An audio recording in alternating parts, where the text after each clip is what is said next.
Hello everyone, कैसे हैं आप लोग। तो स्वागत है आप सभी का इस अमेजिंग चैनल जिसका नाम है प्रोडीजेई पे और मैं हूं आपका अपना अनु गुप्ता। तो आज हम बात करने वाले हैं जियो मैग्नेटिज्म यानी कि अर्थ मैग्नेटिज्म के बारे में। इस सेशन में हम ये जानेंगे कि अर्थ मैग्नेटिज्म क्या होता है, इसे कैसे डिफाइन करते हैं और उस डिफिनेशन के लिए आपको कौन कौन से एलिमेंट्स की रिक्वायरमेंट होती है। तो शुरू करते हैं इन एलिमेंट्स के नामों से। अर्थ मैग्नेटिक फील्ड को डिफाइन करने के लिए 3 एलिमेंट्स की रिक्वायरमेंट होती है। पहला है किसी भी जगह पे अर्थ मैग्नेटिक फील्ड का हॉरिजॉन्टल कंपोनेंट, दूसरा है उस जगह पे एंगल ऑफ डिक्लिनेशन और तीसरा है उस जगह पर एंगल ऑफ डिप। तो आइए इन एलिमेंट्स को बहुत ही सिंपल शब्दों में और 3D एनिमेशन के थ्रू समझने की कोशिश करते हैं। ये बात हम सभी जानते हैं कि एक मैग्नेट का नॉर्थ पोल दूसरे मैग्नेट के साउथ पोल को अट्रैक्ट करता है और नॉर्थ पोल एक दूसरे को रिपेल करते हैं। लेकिन जब मैंने पहली बार एक मैग्नेटिक कंपास को देखा जिसके अंदर मैंने पाया कि एक मैग्नेटिक नीडल है जिसका नॉर्थ पोल अर्थ के नॉर्थ की तरफ पॉइंट कर रहा है, तो यहाँ पे मुझे ऐसा लगा कि जरूर कुछ गड़बड़ है। पहले तो मैंने ये मान लिया था कि एक ऐसे इंसान को जिसको मैग्नेटिज्म के बारे में कोई नॉलेज नहीं है उसे कोई कंफ्यूजन ना हो, इसलिए मैग्नेटिक नीडल के साउथ पोल को नॉर्थ लिख दिया जाता है ताकि वो साउथ पोल अर्थ के नॉर्थ की तरफ पॉइंट करे और वो आदमी उसे देख के समझ जाए कि अच्छा नॉर्थ इधर है। लेकिन बाद में जब मैंने जियो मैग्नेटिज्म पढ़ा तो मुझे समझ में आया कि एक्चुअली मैग्नेटिक नीडल पे नहीं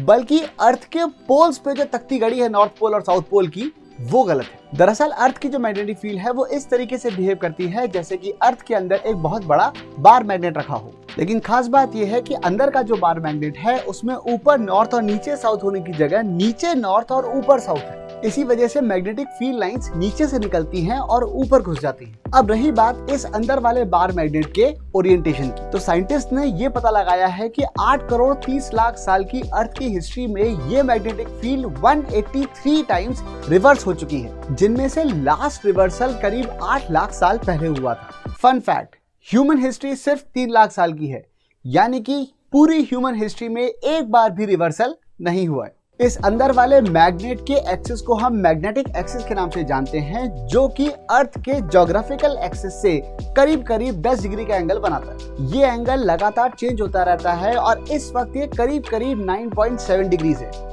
लेकिन जहां तक हमारी पढ़ाई का सवाल है, हम इस एंगल को 11.3 डिग्रीज मानेंगे क्योंकि एनसीईआरटी में 11.3 डिग्रीज लिखा हुआ है। मैग्नेटिक एक्सिस अर्थ के सरफेस को जिन पॉइंट्स पे कट करता है उन्हें हम मैग्नेटिक पोल्स के नाम से जानते हैं। आम भाषा में जिन पोल्स को हम नॉर्थ पोल और साउथ पोल बोलते हैं उन्हें मैग्नेटिक पोल्स से डिफरेंशिएट करने के लिए ज्योग्राफिक नॉर्थ और ज्योग्राफिक साउथ कहा जाता है। अंदर वाले बार मैग्नेट का साउथ पोल चूंकि ज्योग्राफिक नॉर्थ पोल के पास में है, इसीलिए उसे मैग्नेटिक नॉर्थ पोल के नाम से जाना जाता है। ये वही पॉइंट है जहां पे अर्थ की मैग्नेटिक फील्ड लाइंस अर्थ के अंदर एंटर करती हैं। इसीलिए मैग्नेटिक कंपास की नीडल हमेशा मैग्नेटिक नॉर्थ की तरफ पॉइंट करती है। वेट अ मिनट, हम तो ये मानते आ रहे थे कि कंपास की नीडल नॉर्थ पोल यानी कि ज्योग्राफिक नॉर्थ पोल की तरफ ऐड कर रही है। अब आप ये कह रहे हो कि ये वाली बात भी गलत है और एक्चुअली वो ज्योग्राफिक नॉर्थ नहीं मैग्नेटिक नॉर्थ की तरफ ऐड करती है। बिल्कुल सही, मैं एग्जैक्टली यही कह रहा हूं कि कंपास की नीडल ज्योग्राफिक नहीं मैग्नेटिक नॉर्थ की तरफ पॉइंट करती है। Magnetic north actually north Canada में है जिसकी दूरी ज्योग्राफिक नॉर्थ से करीब 500 किलोमीटर। ये तो हुआ अर्थ की मैग्नेटिक फील्ड का एक बेसिक इंट्रोडक्शन। अब आइए हम देखते हैं अर्थ मैग्नेटिक फील्ड के एलिमेंट्स का एक्सप्लेनेशन। सबसे पहले हम समझते हैं एंगल ऑफ डिक्लिनेशन को। इसे समझने के लिए हमें कई और चीजों के बारे में जानना होगा, जिनमें से geographic north, geographic south, magnetic north, magnetic south, geographic axis और मैग्नेटिक एक्सिस के बारे में हम ऑलरेडी जान चुके हैं। अब मान लीजिए आप अर्थ के सरफेस के एक पॉइंट पे खड़े हैं। अब एक ऐसा प्लेन लेते हैं जो इस पॉइंट और ज्योग्राफिक पोल्स से पास हो रहा है। इस प्लेन को हम ज्योग्राफिक मेरिडियन के नाम से जानते हैं। इसी तरीके से एक ऐसा प्लेन जो आपकी पोजीशन और मैग्नेटिक पोल से पास हो रहा है उसे मैग्नेटिक मेरिडियन के नाम से जाना जाता है। किसी भी जगह पे इन दोनों प्लेन्स के बीच के एक्यूट एंगल को एंगल ऑफ डिक्लिनेशन के नाम से जाना जाता है। जैसा कि आप देख सकते हैं कि अर्थ के ऊपर ऐसे भी पॉइंट्स होते हैं जहां पे एंगल ऑफ डिक्लिनेशन 0 होता है। ये वो पॉइंट्स हैं जहां पे ज्योग्राफिक मेरिडियन और मैग्नेटिक मेरिडियन कंसाइड कर जाते हैं। अब आइए हम बात करते हैं एंगल ऑफ डिप की।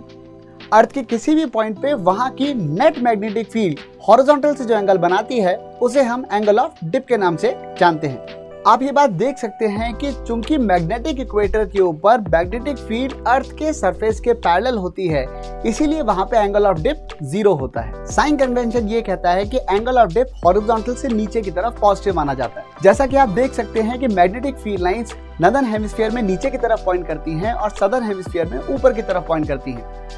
इसीलिए angle of dip northern hemisphere में पॉजिटिव होता है और सदर्न हेमिस्फीयर में नेगेटिव होता है। यहाँ पे और ध्यान से देखा जाए तो आपको ये बात भी नजर आएगी कि magnetic field lines magnetic north पे वर्टिकली नीचे की तरफ घुस रही होती हैं, यानी कि वहां पे एंगल ऑफ डिप होता है +90। ठीक इसी तरीके से मैग्नेटिक साउथ पोल पे मैग्नेटिक फील्ड लाइंस वर्टिकली बाहर निकल रही होती हैं, इसीलिए वहां पे एंगल ऑफ डिप -90 होता है। इसके बाद हम बात करते हैं तीसरे एलिमेंट की, जिसका नाम है horizontal component of magnetic field. अब किसी भी जगह पे नेट मैग्नेटिक फील्ड के दो कंपोनेंट होते हैं, एक वर्टिकल और एक horizontal.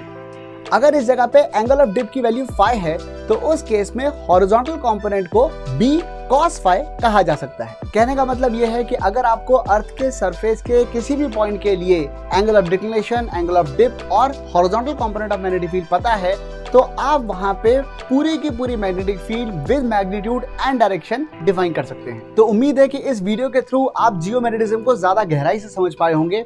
With that we come to the end of the session. मिलते हैं अपन नेक्स्ट सेशन में, तब तक keep doing your best and keep growing.